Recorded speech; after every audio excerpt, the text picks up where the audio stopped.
Hello, welcome back to Storytime with Nicola. Thank you for joining me again.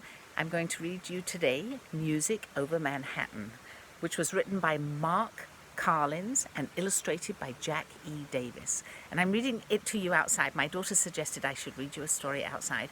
So if you hear a gushing sound, that's the creek behind me. And maybe you'll also hear some birds singing along to the story, which wouldn't be a bad thing, would it? And I'm reading this story for my friends Sebastian and Isla, who have a great uncle who loves to play music. And I bet if you asked him what it makes him feel like when he plays music, he would tell you it makes him feel like what they describe in the story.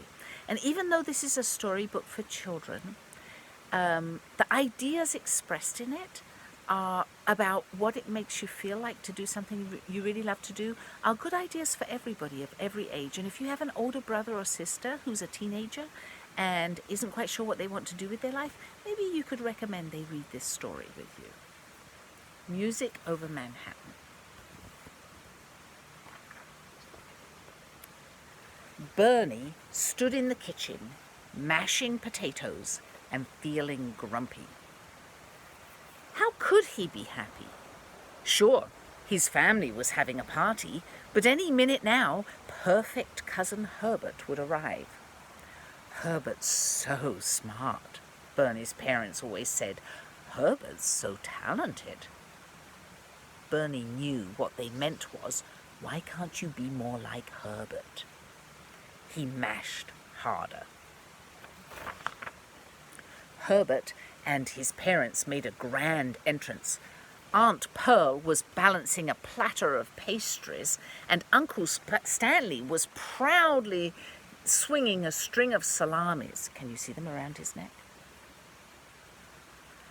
As for Herbert, he had a new baseball mitt in one hand and his report card in the other. All A's, Herbert said, waving the card in Bernie's face and a star in penmanship. What did you get on your report card, Bernie? I don't remember, said Bernie. He slumped back into the kitchen. When he poked his head out, things had gotten worse. Cousin Herbert, surrounded by smiling relatives, was juggling a handful of rolls. Uncle Louis whispered in Bernie's ear. It's not much fun being Herbert's cousin, is it? No, it isn't, said Bernie. Let's skedoodle, said Uncle Louis. Bernie loved being on the roof at night. A cool breeze ruffled his hair, and all the lights of Brooklyn gleamed. Do you know where Brooklyn is? That's over by New York City on the east coast of the United States. You might look that up in a geography book.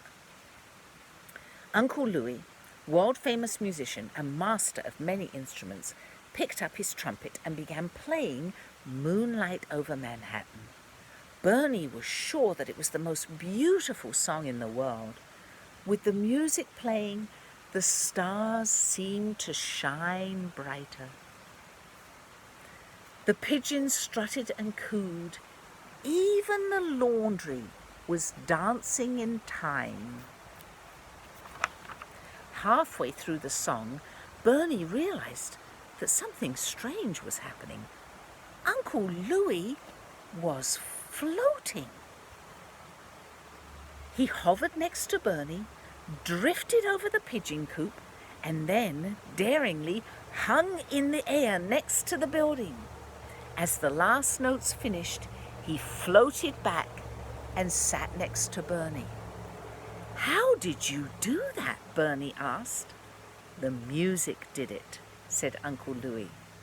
Before they came down from the roof, Uncle Louis showed Bernie how to play a few notes. You've got talent, said Uncle Louis. Thanks, said Bernie, and he smiled with surprise. A week later, Uncle Louis dropped by with a trumpet for Bernie. Every Saturday after that, he gave Bernie a lesson. At first, the notes squawked and screeched, and the pigeons flew off the windowsill. Bernie almost quit. But Uncle Louis was encouraging. "Not bad," he would say. Or, "That's getting much better." Once in a while, Uncle Louis would even smile. See his smile? Bernie did get better. He practiced all the time.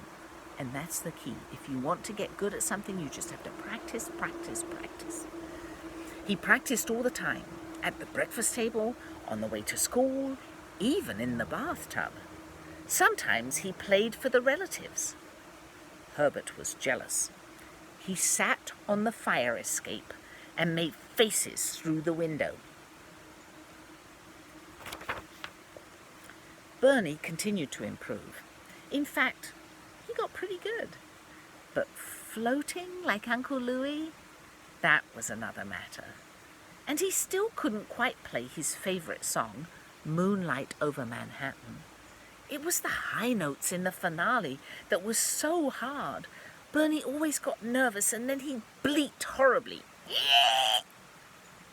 One morning, after Bernie had been practicing for almost a year, Uncle Louis called. "My band is playing at Cousin Hannah's wedding this afternoon, and my trumpet player is sick. Can you take his place, Bernie?" Bernie gulped. "Do you really think I'm ready?" "Absolutely, kiddo," said Uncle Louis.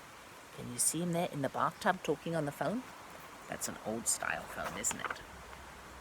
The wedding was in the country. On a long table were platters of food and ice sculpture and huge vases of flowers. On the stage, Bernie played with Uncle Louis's band. Despite some jitters, he seemed to be doing okay. The grass was filled with dancers, and off to the side, Bernie's parents beamed at their son. Only Cousin Herbert seemed unhappy. He slumped in his chair and glared at Bernie. Bernie was getting all the attention. The next time Bernie glanced up from his playing, Herbert was tap dancing on the food table. The relatives were staring, but they didn't seem pleased.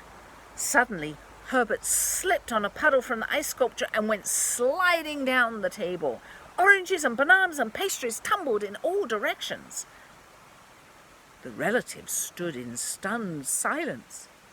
The bride and groom began to cry. Bernie felt awful, and then Uncle Louis whispered in his ear, "Let's play them the most beautiful song in the world." "Moonlight over Manhattan?" Bernie stammered. "Moonlight over Manhattan," said Uncle Louis.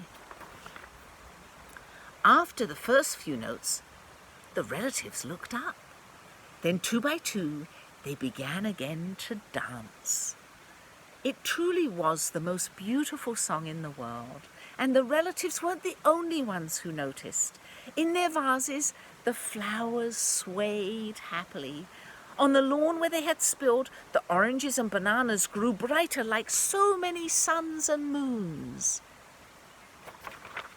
Bernie played on. When he came to the grand finale, he closed his eyes and played as he never had before. The notes rose higher and higher, pure and clear, and suddenly Bernie began to float toward the astonished bride and groom. Uncle Louis and the band sailed right after him. The musicians drifted over the grass and then rose higher, soaring above the trees. Oranges, bananas, hundreds upon hundreds of flowers trembled joyfully, and they too rose skyward. The wedding party danced more wildly, dipping and spinning and kicking up their heels. Then, as if something inside them had fully awakened, they rose. They sailed over the great green lawn, the women's colourful gowns swaying and the tails of the men's tuxedos flapping merrily. They circled twice, then headed toward the city. over the Empire State Building, the Chrysler Building, and all the others they soared. And as they did so, the moon rose over Manhattan. When they reached Brooklyn, they began to flutter earthward, settling on roofs and fire escapes and trees. With a regal gesture and a loud voice, Uncle Louis announced, "Bernie, you're one swell musician." Everyone cheered, even Herbert, who had landed in a trash can, smiled. For the rest of the night, the street was filled with dancing relatives, and the hundreds upon hundreds of flowers rained down, joined now and then by an orange or a banana. See one bouncing on Herbert's head? That's the end of the story. That's a good story, isn't it? Thank you for joining me. Bye-bye for now.